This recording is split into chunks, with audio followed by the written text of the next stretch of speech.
Grace got married as a student. She and her fiancé, Michael, met at the institute. They both studied at a technical university and dreamed of building a career in information technology. Already in the third year, Grace got a job in a large company, and Michael worked as a programmer from home, remotely. The young people decided that they would live together. Only Grace was confused about living together without a stamp on her passport. My sister, Chloe, has been living with Daniel for 7 years. All family holidays only and talk about, well, when? Grace shared her worries with Michael, and he took the hint. He bought a ring and proposed.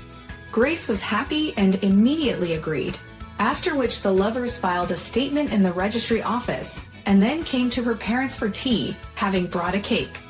But the mother of the bride, Victoria, for some reason was not happy with the news of the engagement of her youngest daughter. She shook her head and never smiled at her future son-in-law, and the older sister ran away from the table and locked herself in the bathroom. I don't understand. What's wrong? Michael wondered as he and Grace drove home. I don't know. Never mind. Maybe Chloe is pregnant. That's why she's acting so weird. What about your mom? Is she pregnant too? I don't know. I'll talk to them. But Victoria called first. I'm happy for you, of course, but shouldn't you wait? She asked. Wait for what? Winter? I want to get married in the summer. Well, at least wait until Chloe is married. Grace jumped in surprise, but her mother was only more indignant. She's already worried that Daniel is in no hurry to get married, and now you're getting married. And if she never marries, am I to be a maiden at her mercy too? Spit, she'll get married.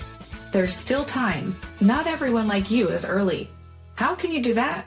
6 months into a relationship? And who are you going to marry? To an underage bum. Mom, don't insult Michael. He works from home, but he makes more money than some people. I know those freelancers. They sit down with a cup of coffee at the computer and sit there, wiping their pants. They pay him good money for it. There's Chloe Daniel. He's got golden hands. He can fix a pipe. He can fix a faucet. A plumber is a plumber, Grace snorted.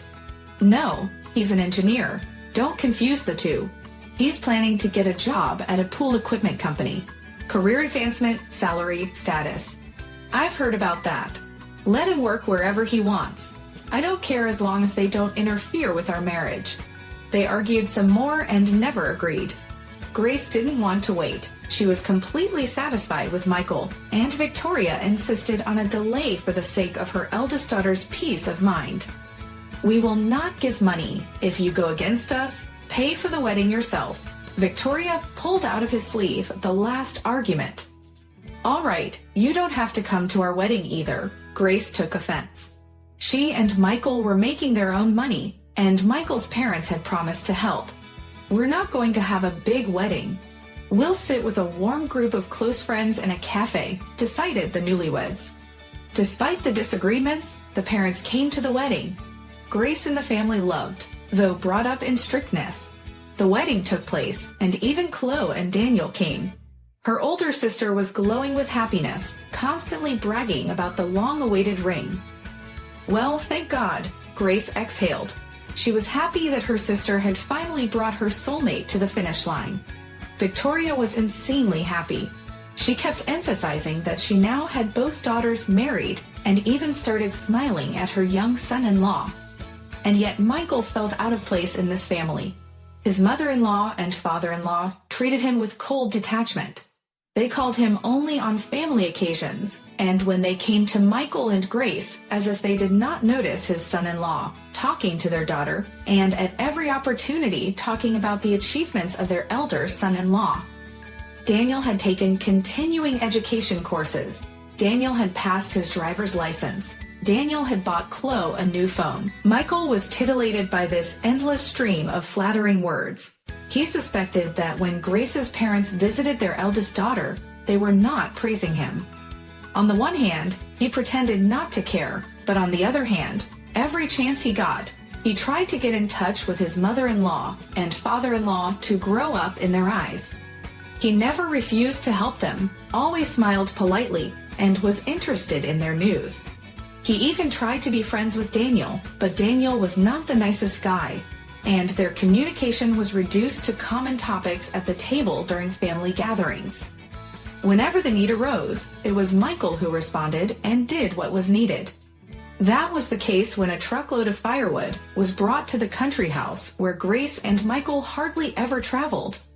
Victoria herself called her daughter and told her that help was needed. Daniel, of course, can unload everything himself, but we have more than one son-in-law. Why work so hard when we have two big men? When do you need to be here? Tomorrow. Michael's working. What a big deal to sit in front of a computer. He's a freelancer, so he's free and can work whenever he wants. Okay, I'll talk to my husband, Grace promised, and at the appointed time, she and Michael stood at the gate. They had taken the train and then walked through the woods, all because Daniel had refused to let them go. I'm busy all morning, so I'll take a different road from work. You'll just have to make your way. It was a very hot day. The boys were so tired of driving that they wanted to rest a little, but the father-in-law immediately took his son-in-law to the barn, to the hottest spot. It turned out that they had brought unchopped firewood and had to work hard. Michael had never chopped wood before because he grew up in the city. It was all strange and quite difficult for him. Sweat covered his eyes, his arms and back ached, and the sun burned his skin. Grace, meanwhile, had gone to the store at her mother's request. When she returned, she saw that Michael was barely on his feet. "Where's our Daniel? You're gonna do this all by yourself." Grace had a suspicion inside of her. "I don't know," they said to inject. "Grace, can I have some water?" Michael asked, and Grace realized something was wrong with him. "Michael, aren't you overheating? Hello?" She touched his forehead. "My eyes are all floating," he mumbled. "Sit down right here in the shade." Grace helped her husband sit down and ran for water. "What are we doing here? Chilling?" She heard her father's voice. "It's hot today." "What a generation. Weak." "Dad, you should try chopping wood in this heat." Grace brought water and started arguing with her father. "What's there to try? I've been doing it all my life. No helpers. I thought at least in my old age I'd finally have a rest, but no, they're weak men now." "I'll finish the job." Michael was hurt by his father-in-law's words. He jumped up to continue, but his eyes went dark and he had to lean on the barn. "Dad, stop it. He's trying, but it's 35 degrees today. Where's Daniel? Why isn't he still here to help? Where's Daniel? Why hasn't he come to help yet? Why is my Michael working in the heat all day and he still hasn't shown up?" When Grace asked her father a question about her older son-in-law, Daniel, who was supposed to come and help her husband with the firewood, but for some reason had not shown up, her father looked away and kept quiet. His tirade about Grace's husband, Michael, being weak and unable to handle a small pile of firewood stopped. "Daniel has urgent business to attend to. There was an emergency water outage somewhere, and he had to go to the site. I mean, he's a top-notch specialist. So what? So he's not coming? What about your promise? Who told him to do that?" "Grace, what are you talking about? People are without water in this heat, and you're talking about firewood? A job is a job. Let him fix the accident. We had things to do, too, but when we got here, we postponed it." "Grace, I'll do it myself. You go inside." "It's hot," Michael interrupted, grasping the axe again. He rested in the shade for a while and felt better. "What's all this arguing about?" Grace's mother came outside. "Nothing," Grace said, and with her lips pressed together, walked away. She heard her father continue to mutter something, but decided not to get involved in the argument. From time to time, she took out water and a wet towel for her husband to freshen up. Daniel called. "He's on his way." Victoria reported with a glow. "I told you he was a man of his word." Grace rolled her eyes. She realized it was useless to argue. However, Daniel had indeed arrived. When the heat died down, close to nightfall. "Well, Masters, what can I do for you?" he asked. "He can't handle it," his father-in-law grinned, nodding at Michael. He already hated firewood and decided that he would never mess with it again. "We'll scatter it quickly," Daniel laughed. But first, we must feed the good fellow. I'm starving. I came straight to you from work. Of course, Daniel. You must be very tired. Come and sit down. Everything's set, just waiting for you, Victoria cooed. Indeed, Grace and Michael had been waiting all day for Daniel to have a proper lunch. The family sat around the table. Michael felt disgusted, like a tractor had run over him. He wanted to wash up and go to bed, and then take the first train home in the morning air-conditioned. Grace fully shared his desire, but it turned out that there were other things to do in the house that required a man's hands. But I don't know whether I can trust such a thing. The father-in-law looked at his younger son-in-law. Daddy, Grace burst into flames. Why? The fence is askew. We should fix it. No problem, right, Michael? Daniel smiled. Michael sighed and said nothing. He finished his meal in silence and went to finish his chores. Daniel sat at the table, talking about how heroically he had saved the whole village from drought. Will you stop talking? Go help, Michael, Grace snarled. Yes, I'm running, he grumbled and went into the yard. The firewood was stacked, not much left. You, my friend, should flood the bathhouse, and I'll clean up, said Daniel Michael. Michael was ashamed to admit that he didn't know how to do it, and he wanted to clean up. So he nodded. He looked up on the internet how to make a stove, and then he got some fresh wood and lit the fire. That's great.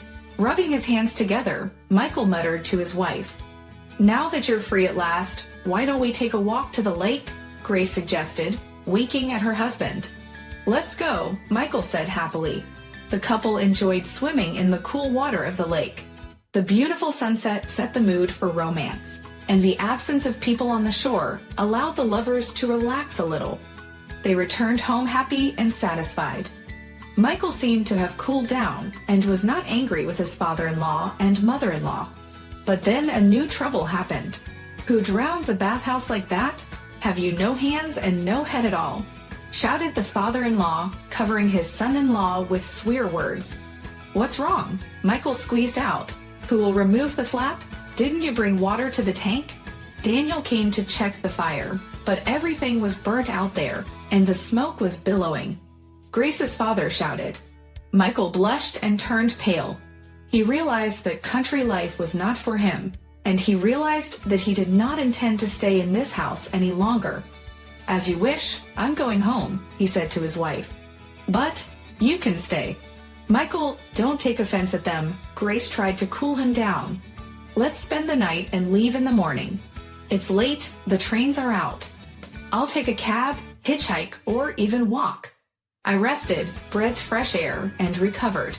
I've had enough, Michael said, grabbing his bag. Where are you going at night? My mother-in-law asked. To the city.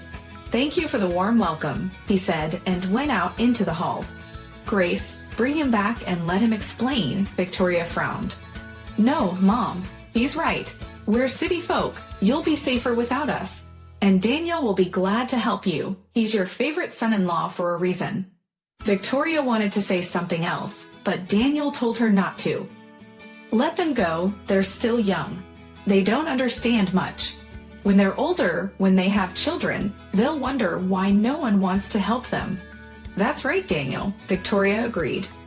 Michael and Grace left. The younger son-in-law stopped communicating with his wife's relatives, and the father-in-law and mother-in-law reminded Grace for a long time what a skillful her husband was, praising the older son-in-law. And only sometime later, Grace learned from a neighbor that Daniel left for the city at the first crowing of the rooster, and the fence in the village is crooked to this day.